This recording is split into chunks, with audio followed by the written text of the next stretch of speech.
inyong paghihintay sa araw na ito.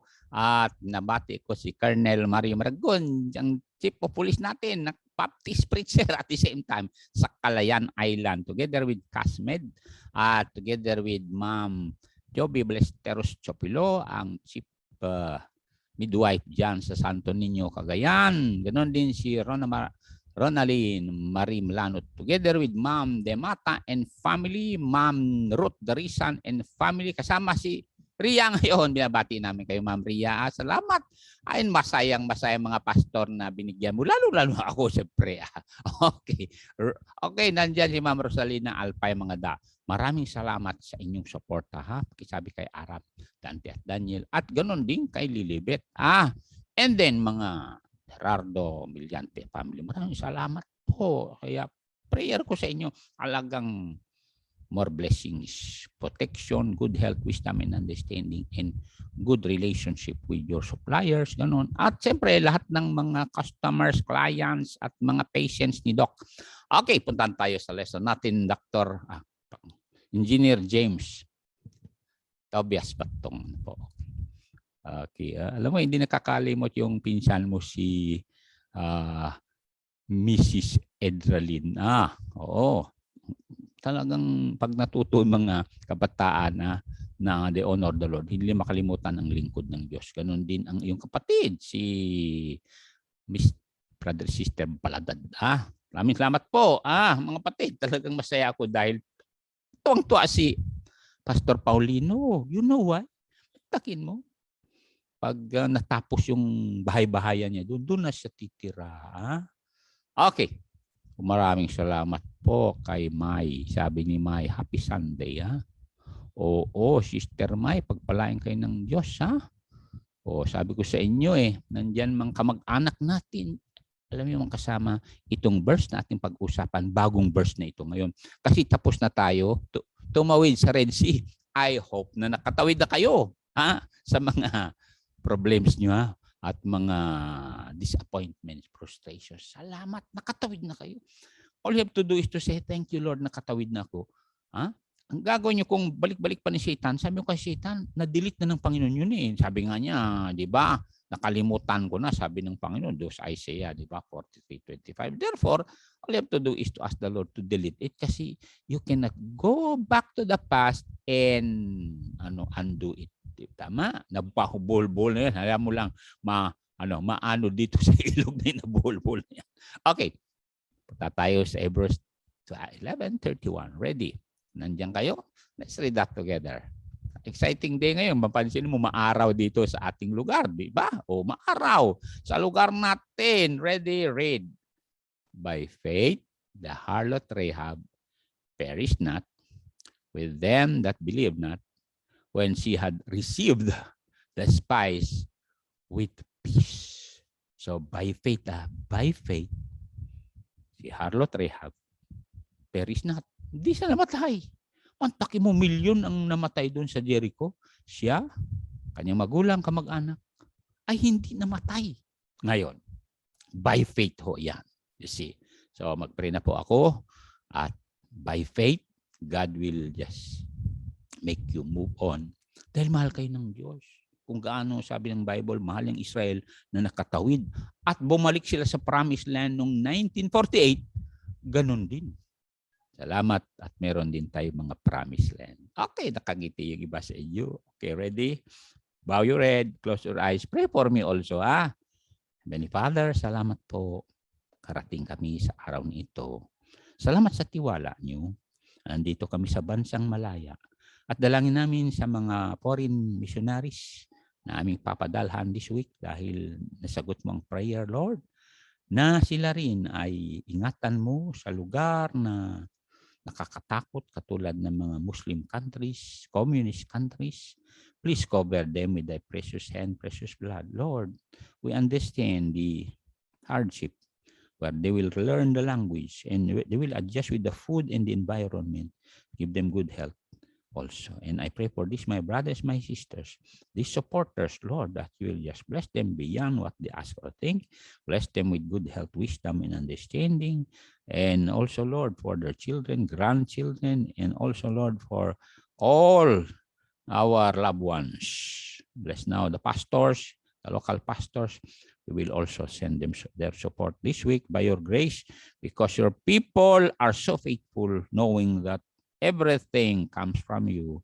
And as you said, Lord, that it's more blessed to give than to receive. So keep us safe now and use us. Holy Spirit, lead us into all truth, possess us, and I will always be careful to give God praises, the glory, and the honor. Guide Faith also as she manages these gadgets so that it will reach to the whole world through Facebook, YouTube, and even our local television. Bless RBC also, the Sinense group of companies, together with Sir Rodel, Sir Jojo, Sir Sabi, Ma'am Sarah, and Sir Nicole. Thank you for the linemen who will bring the message to the homes of the Binarao, the Aliman, and also, Lord, for Anseta, Dawang, and also, Lord, for the Peralta family, and also for the Melads family, the Pagulayan, Pagalilawan, the Dumlaos, and those who are watching in Linao. In Jesus' name, amen. Thank you very much at nandyan na kayo. Okay. So, by faith. By faith. Kasi ganito yung mga kasama. Hindi nakita ni Rehab na binuksan ng Diyos ang Red Sea. Hindi nakita lahat yun. Pero narinig niya. Kaya balikan natin ang Joshua chapter 2, verse number 1. Lalahanin natin ang definition ng faith, di ba? Wag niyo kalimutan yung mga ganon na, di ba? Na faith is the substance of things hoped for, the evidence of things not seen. Huwag niyo kalimutan yan. The evidence of things not seen. And sabi niya rito, and Joshua the son of Nun sent out of Zittim 2 men to spy secretly, saying, go view the land, even Jericho. And they went and came into a harlot's house. At pinangalanan, mantakin mo yung harlot na nga, pinangalanan pa. Rahab. And lads there, dun tumira. And ito nangyari. Takin mo yan. Verse 10, tingnan si verse 10. Matindi ito si Rahab talagang. Dahil by faith nga Alam niya na Israelites mga ito. Kaya sabi niya, ito sinabi niya mismo, pinatuloy sila at sabi niya, for we have heard. O Sir James sa Tobias Batong, ang keyword natin ngayon ay heard. Heard. Sabi niya, we have heard how the Lord dried up the water of the Red Sea. Number 1, heard lang We have heard when you came out of Egypt. Heard nila yan, narinig nila. And we have heard what you did unto the kings of the Amorites that were on the other side Jordan, Sihon and Og, whom we utterly destroyed. Lahat yan narinig namin. Kaya ang kasama, by faith, tinanggap niya sila. By faith, ay nagkaroon ng information. Yun ang dahilan kung bakit nandirito tayo. And I want you to understand, as Baptist, sapagkat original talaga ang Baptist. As I said, nalala nyo, Baptist Church hindi basta-basta na sumulpot nung 1800, 1300. Hindi ho. Malinaw yan na prophesy sa Isaiah 40 verse 3 na si John the Baptist will come and prepare materials for Jesus to build an ecclesia. Pansin yan? Sa Malakay 3:1, sabi niya, I send my messenger. Dumating nga si John the Baptist at ang gawain niya ay nakalagay sa New Testament. Tingnan niyo sa John chapter 1, 22-23. Kasi nandun tayo sa herd. Kaya hanggang ngayon, pinaparinig natin sa buong sanglibutan through Facebook, through YouTube, and even our local television, and even local pastors and foreign missionaries. You see, they go back, house to house mga yan. Ano sabi niya rito? Then said they unto John the Baptist, who art thou, that we may give an answer to them that sent unto us. Yung mga high priest kasi, mga Pharisees. Sabi, tanungin nyo nga yung mahirap na Baptist preacher na yun. Kasi mahirap lang John the Baptist. What says thou of thyself? Ano sabi niya? Sabayan niyo ako para kayo na mga Baptist believers. Alalahanin niyo, hindi basta-basta lumitaw ang Baptist. Si Jesus Christ mismo nagbigay ng name na Baptist eh. Ready, go. He said, I am the voice of one crying in the wilderness. O, talagang nagsalita siya. Make straight the way of the Lord as said the prophet Isaiah. So, John the Baptist ho yan. At makita nyo dito sa Matthew 3:5. O, tingnan natin. May Matthew 3:5 yan. Pinarinig talaga ni John the Baptist na ay sabi niya, darating Mesaya nyo, tagapagligtas natin sa Israel. Tingnan natin alam niyo yung audience niya. Pakinggan niyo ako ang audience din natin ngayon, ang dami. Kayo tulad, nakikita pangalan niyo dyan. Then went out to John the Baptist, Jerusalem, syudad yan. All Judea, mantakin mo yung probinsya ng Judea na yan.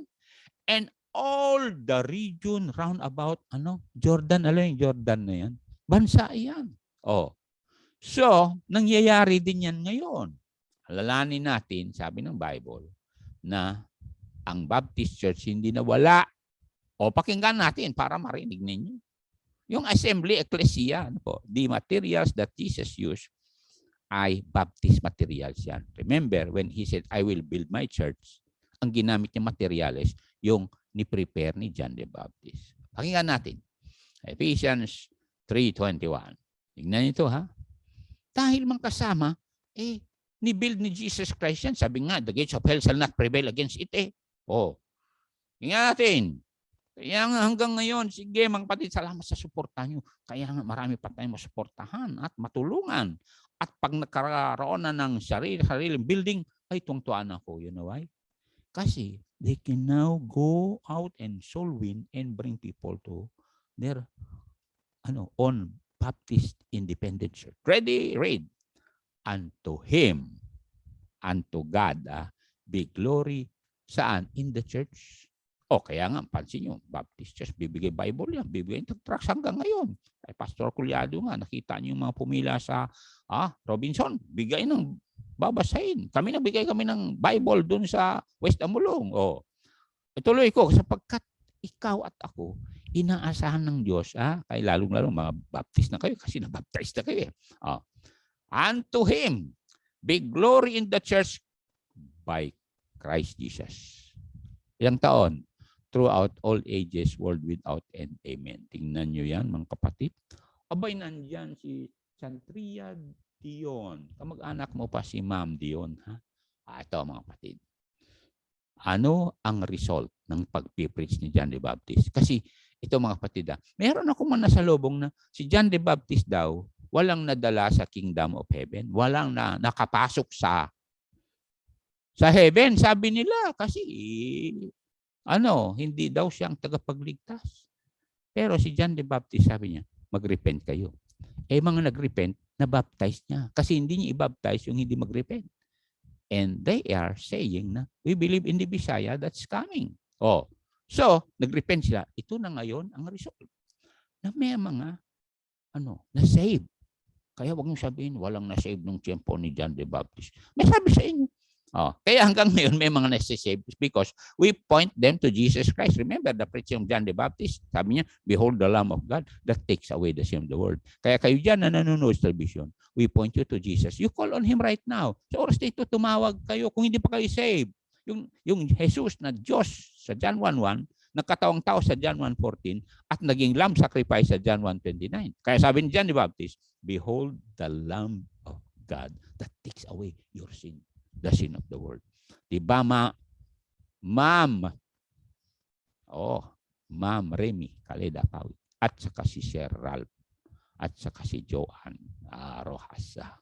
Salamat po sa suporta nyo. You know why? Pakinggan na natin Matthew 21, 31-32 na yung mga convert ni John the Baptist ay si Jesus Christ mismo ang nagbigay ng tinatawag na approval. Pakinggan natin. 31:1. Whether of them twain did the will of his Father. They said unto him the first. Jesus said unto them, verily I say unto you that the publicans and harlots go into the kingdom of God before you. Here's the reason. For John the Baptist came unto you in the way of righteousness. Nag-preach ng right that the salvation is of the Lord. And ye believe him not. But the publicans and the harlots believe, yung preaching ni John the Baptist. And ye, when ye had seen it, repented not afterward they, that ye might believe in him. See? So, mga kapatid, sabi kasi Lord Jesus Christ, kayo na nakarinig sa pangalan ni Jesus at tinatanggap niyo mensahe na aming binibigay sa inyo na si Jesus lang makakasave sa inyo. Tawagan niyo si Jesus, masave kayo. Malinaw ho yan sa Luke 8:12. Tingnan niyo Luke 8:12. Kaya nga, please lang, don't let the word of God sleep in your heart. Let it, yung sleep doon madulas. Dudulas. Remember, accept the word that you have heard. Ready, read. Those by the wayside are they that hear. Then cometh the devil. Huwag niyo hayaan na si devil bunutin yung salita ng Diyos sa puso niyo. And take it away the word out of their hearts, lest they should believe and be saved. Ganun yan. Believe and be saved. Yung believe, you accept it. You see? So, ito si Rahab, she accepted the message na narinig niya. Na Okay, tingnan na natin na itong message. Sabi niya, number 1, dried up the water of the Red Sea. Dried up, narinig namin yun eh. Ibig sabihin nung araw, daming nagbibiyahe kasi dyan. Siyempre, sabi nga ng Bible na yung mga camel, ginagamit yan. Pupunta sila sa India, dadaan sa Persia. Remember yung mga wise men, dumating yung Christmas time. Ayan. So, nababalitaan nila na, nangyayari doon sa Egypt. Alam nila yan kasi. Alam mo, nung araw, wala pang newspaper, pero by mouth. Diba? And then, dried up the Red Sea pa, mantakin mo yan. Pero punta muna tayo doon sa mga narinig. Pakinggan ito, yung narinig ni Rahab. Yung sabi niya, you came out of Egypt. Ngayon, bakit nandun sila sa Egypt? Remember, meron prophecy dito sa Genesis 15:13-16 na doon manirahan yung mga Israelites sa Egypt. So, ilang taon? Kaya nga, balitang-balita doon sa Canaan na yung mga Israelites ay talagang titira sa Egypt. Okay, verse number 13. And God said unto Abraham, no of surety that thy seed shall be a stranger. Saan? In the land that is not there sa Egypt yan. And shall serve them, and they shall afflict them 400 years. Mataki 400 years, talagang balitang-balita. So alam na mga Canaanites yan, tulad ni Rahab. Kasi sinasabi na kawawa naman yung mga Jewish, hindi sila hindi sila taga ron. Talagang inaapi sila. 400 years. Look at verse 14. Also that nation, ibig sabihin Egypt, whom they serve, will I judge. And afterward shall they come out with great substance. Narinig na lahat. Yeah. Rahab yan. Thou shalt also, and thou shalt go to thy fathers in peace, thou shalt be buried in good old age. Gusto ko makita 16. But in the 4th generation, they shall come hither again, for the iniquity of the Amorites is not yet full. So, naririnig lahat yan. Balitang-balita yan. May mga inaapi doon sa Egypt ng mga Israelites. Kaya, sabi niya, you came out of Egypt. And hindi lang yun. Paano sila nakalabas ng Egypt? Balitang-balita din na si Moses naging tingnan yung likod ko Antaki mo, tinusok ni Moses ng kanyang tungkod yung ilog naging dugo. Nabalitaan lahat nila yan sa Canaan.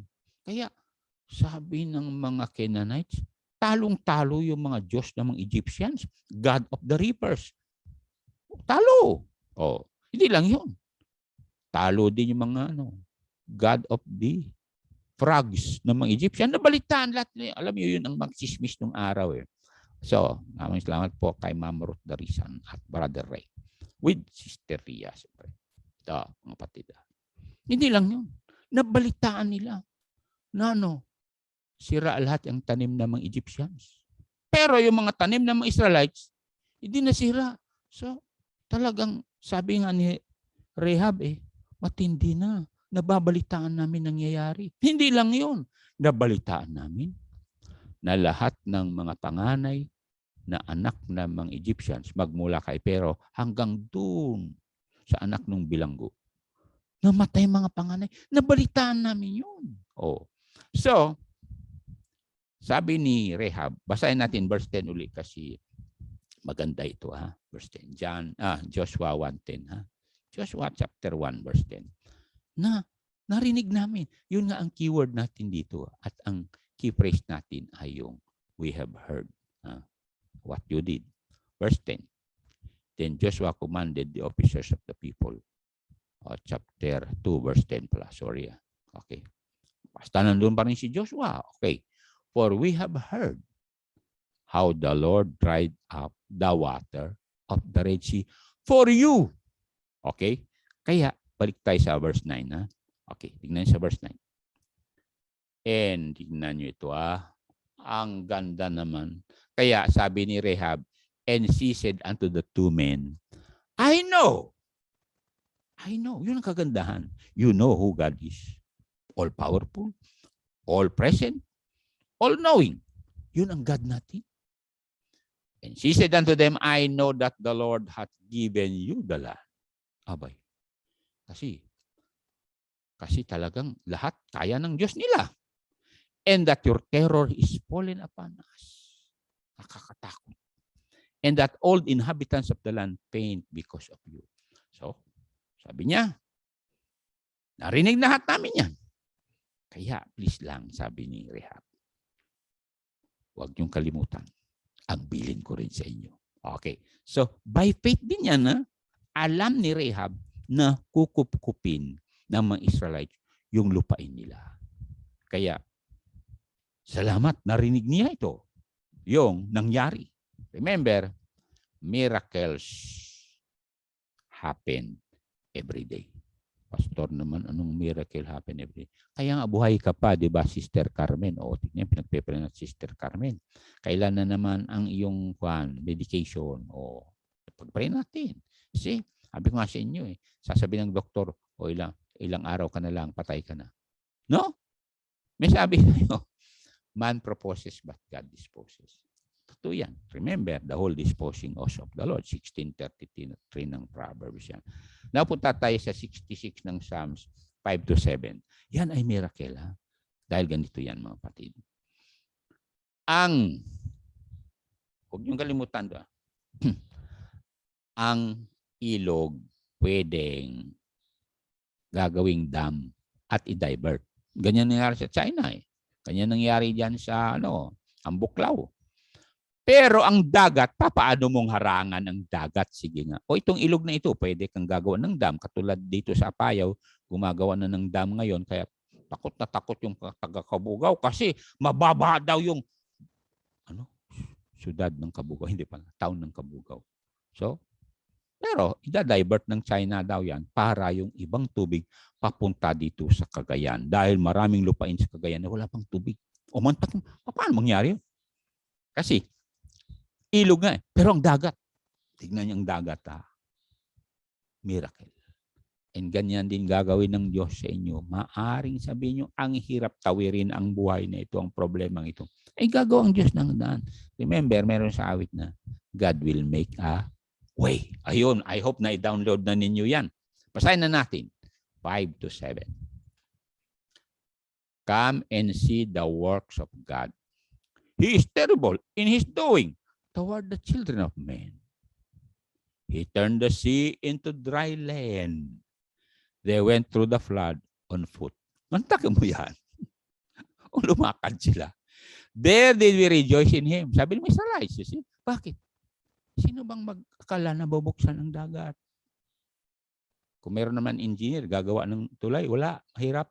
Gagawa ng barko, mahirap. Look at 7. Warning ito sa 7, mga kapatid. Ready? Read. He ruleth by His power forever. Ang sarap isipin yan. Bakit? Ang ating sinilungan na Diyos ay we will be with Him forever. Ito, His eyes behold the nations. Kala ng iba, walang nakatingin ng Diyos. May CCTV ang Diyos eh.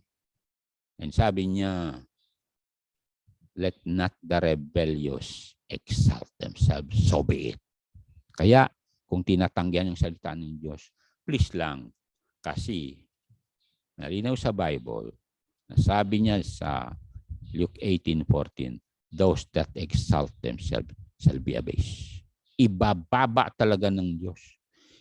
Itutumba ng Diyos ang mga tao na nagmamalaki. Ano sabi niya? I tell you, this man went down to his house justified. Yung publican, kasi nagpakumbaba siya. Rather than the other. For everyone, walang exemption yan. Kahit general ka, colonel ka, police ka, army ka, o kaya politician ka, mayaman ka. For everyone that exalted himself shall be abased. And he that humbleth himself shall be exalted. Welcome po kay Ma'am Chua. Oh, salamat Sister Carmen. We will keep praying for you. Huh? Okay, keep reading your Bible and keep watching this sa YouTube o sa Facebook dahil mga exhortation dito, yung mga advice dito will uplift your soul na ano? Na ikaw mahal ng Diyos. And the moment magkaroon ka ng positive perspective, yung mga, pakinggan yung mga kapatid, sabi ng mga psychologists, kung positive perspective mo sa buhay, yung mga cells ay mag-respond in such a way na matatalo yung mga harmful cells. Totoo yan, di ba? Katulad nga pagdating ni Ria Darisan, talagang tuwang-tuwa si Brother Ria. Tuwang-tuwa din kami, siyempre, na nabuhusan kami yung pagpapala. Alam mo, si Pastor Paulino sabi, nung natanggap niya, ay, naku, gaganda pa yung aking tirahan doon sa Bantay Sulan. Pastor Paulino, kung nanonood ka, ha? Sabi mo lang sa amin kung kailan para bibili tayo ng bintana mo. Oo, kasi ilan ang bintana? 1, 2, 3, 4. Tapos yung pintuan niya, 2. Nag-usapan na nga namin Pastor Gilbert kung magkano yung kahoy para naman may pintuan yung chapel niya. Anyway, salamat nandun yung mga Belango family, Silagay family, Abig, Bigbigan, Medina at Baksa, Caleda family. Inaabot ni Pastor Paulino. In fact, kamag-anak Pastor Paulino, barangay chairman. Kaya how God provide talaga. Saya. Salamat po, Panginoon, sabi ko. Okay. So, he dried up the Red Sea. Punta tayo dito, ha? Sa chapter 12, 40, 41 ng Exodus para makita nyo talagang na-fulfill. At narinig lahat nila Rahab to na na-fulfill yung balita na ilalabas ng Diyos, yung mga Israelites, sa Egypt. Kaya, lalabas din kayo dyan sa mga problema nyo. Ang kasama. Magtakim, ang tagal din nila hinintay ito. Tagal. Basahin natin para maintindihan yun, ang Diyos hindi nagsisinungaling. Kasi mahal kayo ng Diyos ilalabas din kayo niyan. Ano sabi niya? Now the sojourning of the children of Israel who dwelt in Egypt, ilang taon? 430 years. Pagkatapos inulis 41, came to pass at the end of, may ending. End of the 430 years, even self-same day, came to pass that all the hosts of the Lord, naging sundalo ng Diyos sila, went out from the land of Egypt. Alam nyo, kayo ay sundalo din ng Diyos. Nakalagay 2 Timothy chapter 2. Kaya one day lalabas din kayo. Tayo sa lupang ito. Pero ang gusto kong marinig nyo, ilalabas din kayo ng Diyos sa mga troubles nyo. Ay, ang linaw niyan, di ba? Psalms 50:15. Tingnan niya. Psalms 50:15. I-memorize niyo ito para magkaroon kayong excitement to move on and say, march. Onward, Christian soldier, marching. Ano sabi niya? Take note niyo yan, ha? Nakalagay yan, 50:15. Psalms. Padali lang naman yan i-memorize. Ready, read. And call upon me, sabi ng Diyos. In the day of trouble, ano sabi niya? I will deliver thee. Iligtas kita. And thou shalt glorify me. Yun ang gusto ng Diyos. Yung bang, salamat sa Diyos. Nakaraos din kami. Ganun yan. Hindi dahil kakayanan ko, nakalabas. Ay, wag niyong sabihin yan. Sapagkat sabi ni Lord Jesus, without me, you can do nothing. Ganon yan. Kaya nga, panay-pray din tayo sa mga kapatiran natin. At yun nga, kay Sister Carmen, kasi malapit ito sa amin si Ma'am Carmen Garcia. Galang ito kapatid ni Dr. Emerson. Galang ito. Doon kami kumakain pagpunta sa Angeles. Kasi ang bait-bait tatay niyan, nanay niyan. Ano po? At ang ganda niyan sapagkat si Ma'am Carmen nakapag-abroad, you see. And then nakakatulong sa kanyang mga anak. Tulad anak niya si Sarah. Tingnan niyo na. Kaya mga kapatid, we are here for a purpose. Diba, Alona, Pascual, Balubal, matindi. Nakilala ko yung mga balubal Tignan yung mga balubal na yan. Okay, good. Pakakilala ng iba yan. Ito mga kapatid. Tuloy pa natin to. We are still with Rahab. Sabi niya, we heard narinig namin. Kaya tayo mga kapatid, pag narinig ng iba na pinagpala tayo, alam mo mangyari? Sasabihin nila, ganun ba nangyari sa mga yan? Ito mga kapatid. Kaya nga dapat ang pananampalataya natin nakatuon kay Jesus. Pakinggan nyo ang poem na ito. My faith looks up to thee, thou Lamb of Calvary. Savior divine, now hear me while I pray. Take all my guilt away. Let me from this day be wholly thine. May thy rich grace impart strength to my fainting heart. My zeal inspire. As thou hast died for me, my love to thee, pure, warm, and changes be a living fire. And sabi niya, when ends life's transient dream? Kasi talaga naman may hangganan buhay natin dito. Ulitin ko. When ends life's transient dream, when death's cold sullen stream shall over me roll, blessed Savior, then in love, fear and distrust remove, bear me safe above a ransom soul. Yun ang kagandahan na ransom tayo. Natubos na. You see, by faith yan. And kayo na, hindi pa ninyo tinanggap yung Redeemer, call on Him kasi He gave His life to ransom you. Okay, punta ulit tayo sa anong sabi niya rito? Sa, nga pala, 10 plagues sabi niya rito. Okay, tatayo rito sa we heard. Nung narinig ni Rahab na may nangyari sa mga Egyptians. At yung Diyos nila ay Diyos na buhay na makapangyarihan. Meron siyang kahilingan. Pakinggan natin ang 12 to 13 na. May kahilingan siya. At yun din kahilingan natin sa mga, sa Diyos. At siyempre, prayer request natin to na mga loved ones natin, maisama natin sa heaven. Kasi mga kapatid, hindi nyo maisama ang bahay nyo, lupa nyo, baka nyo, alaga nyo, kasakyan nyo. Wala kayong maisama doon. Ang maisama nyo sa heaven ay yung kaluluwa ng loved ones nyo. Di ba alam nyo yan? Na pag na-reach yung loved ones nyo, ang gandang isipin na sabi ng Bible, pag nag-repent sila, makita nyo sa heaven? Okay, basahin na natin to. Kaya kayo dyan na nanonood, pray to God na, Lord, isave mo man si nanay, si tatay. Pray mo na maabot ng mga preachers na Baptist. Totoo yan kasi mga Baptist, alam mo, mga Baptist kahit saan sulok, punta mga yan katulad ng ginawa namin. Mantakin mo, pumunta kami sa Padul. Pastor Paulino, nag-follow up kami doon. Ayun pala, marami kayong kamag-anak doon. Kaya nakinig sila sa amin. At bigyan namin sila ng Bible. At hindi lang yun. May na-save doon. Meron kami pinag-pray na may sakit doon. Ano lang naman yun? Hindi naman bawal pag-pray may sakit. Dahil sabi ng Diyos di ba? All things what you ask. Prayer. Kalooban ng Diyos. Bigay niya. Okay. Anong kahilingan ni Rahab? Dahil alam niya ng Diyos ay maging Diyos din niya. Read. Now therefore, I pray you. Sabi niya sa dalawang spies, swear unto me by the Lord, since I have showed you kindness, that you will also show kindness. Kanino? My Father's house. and give me a token. Mangako kayo. Please lang.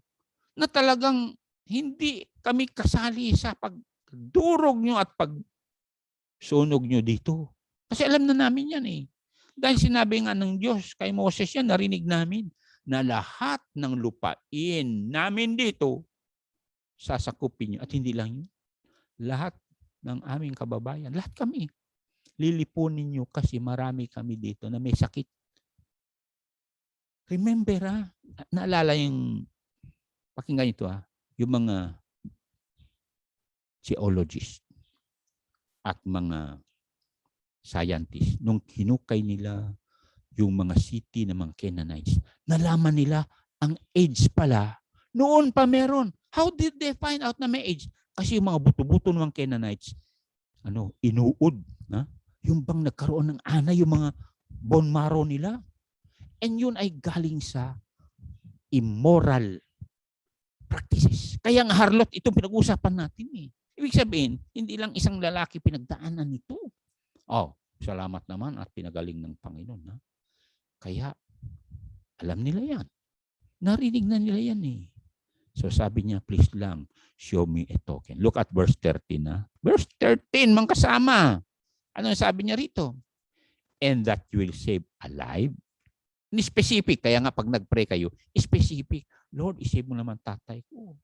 Kaya salamat kayo na nung dumating ko rito, naalala yung tatay nyo, diba, na-witnessan sila, na-save sila. Makikita ang 7. And my mother. Nagsikap ang mother mo para ikaw ay maipanganak. And then, hindi lang yun. Nagluto siya para mabuhay ka. Ano pa? Bidinamitan ka. And sabi niya, hindi lang yun. My brethren. Kaya baka mayroon kayong mga kapatid na kaaway nyo noon. Abay, kapatid, patawarin nyo. Kaya may sister kayo na hanggang ngayon nangutang, hindi pa nagbayad sa inyo. Pag-pray nyo na masave. Ay, sabi ko sa inyo, mahirap punta sa impyerno. Don't you know that? Forever and forever, sabi ng Revelation 20 verse 10 yan. And all that they have, ibig sabihin, anak, apo, at sabi niya, and deliver our lives from death. Kasi alam niya talagang susunugin sila, dudurugin sila. So, alam niyo yung token na yan. Okay, ito yung token. Ito ang tanda na hindi sila madurog. Hindi sila masunog. Verse 18, tingnan nyo 2:18. Kaya tayo mga kapatid, dapat alalahanin natin itong kulay nung tali na doon bumaba yung dalawang spies. Anong kulay? Sige nga. Basahin mo kung anong kulay. And you will remember Calvary dito sa verse 18. Ready? Read. Behold, when we come into the land. Sabi ng dalawa. Thou shalt bind this line of scarlet. Narinig nyo? Yung tali pala na doon sila bumaba. Pula. Scarlet rope or thread. In the window which thou didst let us down by. And thou shalt bring. Ang utos namin sa iyo, sabi niya ito. Bring thy father.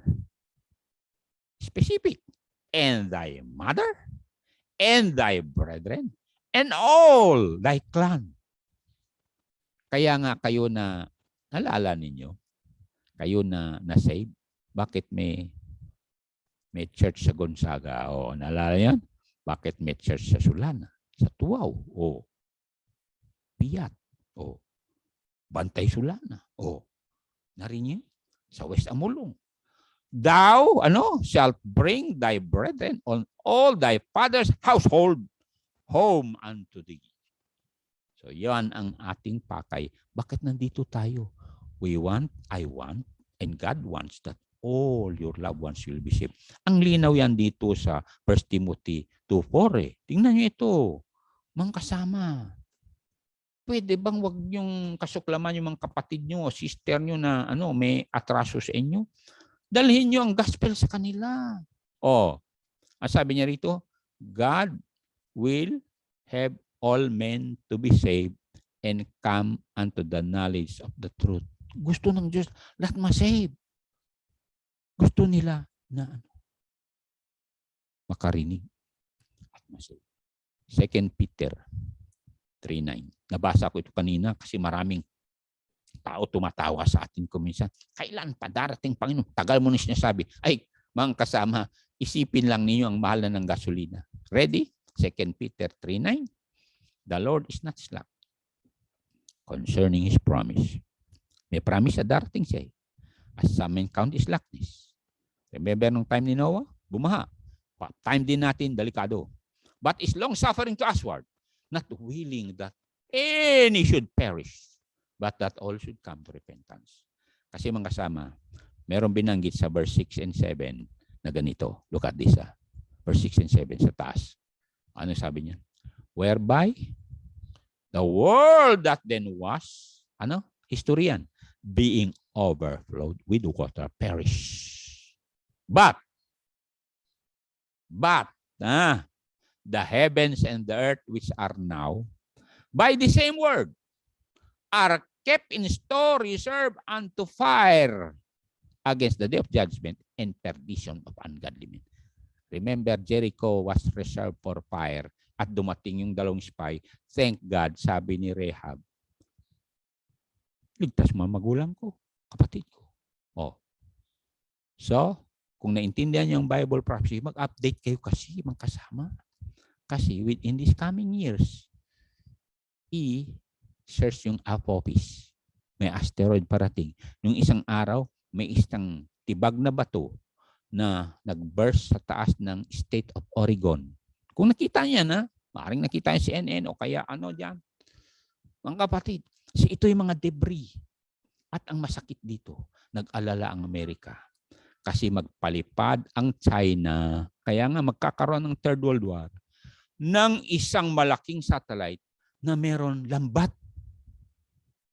Lambat ha? Ay, hindi kayo kasi updated eh. Lambat na yan ang huhuli sa mga satellite ng Amerika, Britain, France, para sa China na lang daw ang maghari sa buong sanglibutan. Anyway, totoo nga naman yun. Pero mas short-lived ang China sapagkat tatalunin ng Panginoon sila sa Valley of Megiddo. Pakinggan natin ang prophecy sa China. Ha? Sabi ko nga sa inyo talagang nangyayari na yan ngayon. Sabi ko sa inyo sabi ko nga, ang gasolina nung 2 years ago, 2019, $60 per barrel. Ngayon, $120 per barrel. At magkakaroon daw ng reset. Reset. Ayun ako sabihin ko sa inyo. Anong reset? Magkakaroon ng Bitcoin, cryptocurrency. Ngayon, Revelation 16, verse 12. Talagang mangyayari ito. Kaya nga, nandirito ako mag-remind sa inyo. Maaaring sabihin, matagal pa yung pastor. Ano nga sabihin matagal? Ha? Sabi nga ni Biden, matagal pa kupkupin ng Taliban ng Afghanistan. After 8 days, wala na. Ito mga kapatid. Book of Revelation to, sa future. And the sixth angel poured out his vial upon the great river Euphrates. Tuyo na yon ngayon. Habang nagsasalita ako, punta kayo kasi sa internet at hanapin yan. Hindi yung panay TikTok kayo kasi panay Alam niyo, kayo mga nanonood gabi-gabi nagtuturo ako. Bakit hindi ko nakikita ang mga pangalan niyo lumilitaw man lang? Anyway, iba sa inyo ay i-review na lang yung Facebook o kaya YouTube. Pero alam niyo, wala kayong excuse para hindi kayo mabusog salita ng Diyos. Ayaw ko na baging malnourished kayo. Basahin natin to sapagkat meron pa tayong second session about Rahab. Okay. Basahin natin ulit.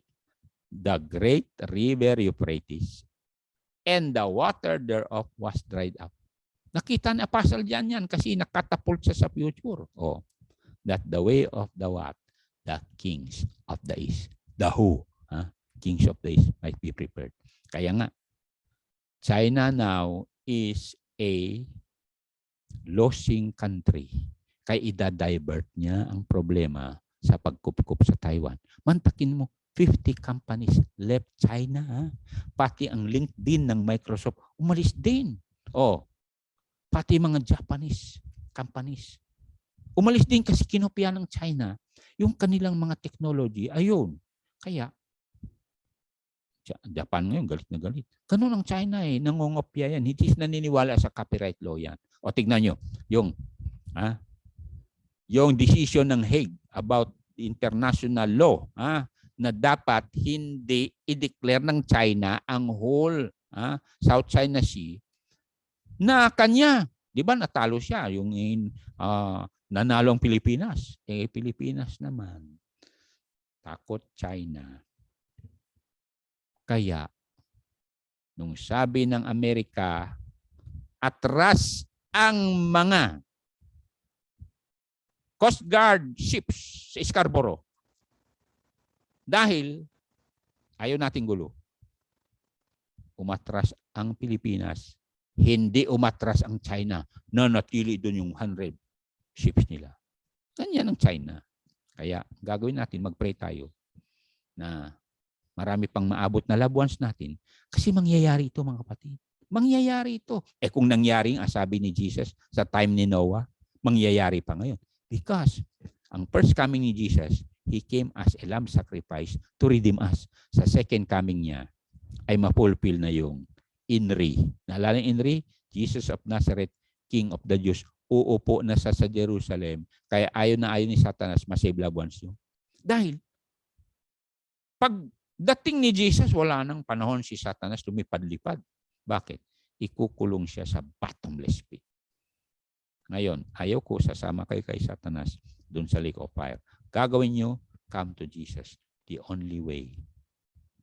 The truth and the life. Tanggapin nyo siya. Tawagan nyo siya. Simple lang naman yan. Sabi ng Matthew 12:37, sa pamagitan ng pagtawag mo, sa bunganga mo, by your words, you will be justified. Kaya nga sabi niya, if thou shalt confess with thy mouth, the Lord Jesus, and believe in your heart that He rose from the dead, that God rose Him from the dead. Tawagan niyo ang buhay ni Jesus, hindi yung patay na hanggang ngayon nasa krus. Hindi yun. Tatawagan niyo yung makapangyarihang Jesus na kayang-kanya kayo patawarin. Ngayon, ayon sa Mark chapter 2, verse 10. Okay, mag-pray na po ako. Salamat po kay Ma'am Teresita, Portugal, at Sir Salme. Panginoon Diyos, salamat po sa first session na ito. Salamat po at testimony ni Rehab na meron siyang compassion sa lahat ng kanyang mga loved ones, tatay, nanay, kapatid, brothers, sisters, mga pamangkin. Lord, kahit si Harlot ay handa siyang sumilong sa makapangyarihang Diyos na naghahandang magpatawad sa lahat ng mga kasalanan, katulad din ng woman at the well. Lord, salamat po sa yung pagmamahal na handa mo tangkapin ng lahat basta magsisi. I pray for my brothers, my sisters that they'll do everything they can to reach all their loved ones. Because we will be accountable if they will go to hell. Use as always, use this, my brothers, my sisters, their support, prosper them, remove sickness in their bodies. Continue to pray for Sister Carmen, Brother Ray, Brother Job, Joey, and also Brother Lori Manuel, and others, Lord, who are still recovering. Thank you for making my brothers, my sister, and their loved ones escape from this COVID when we have prayed for them. Bless their works, their businesses. In Jesus' name, amen. See you later.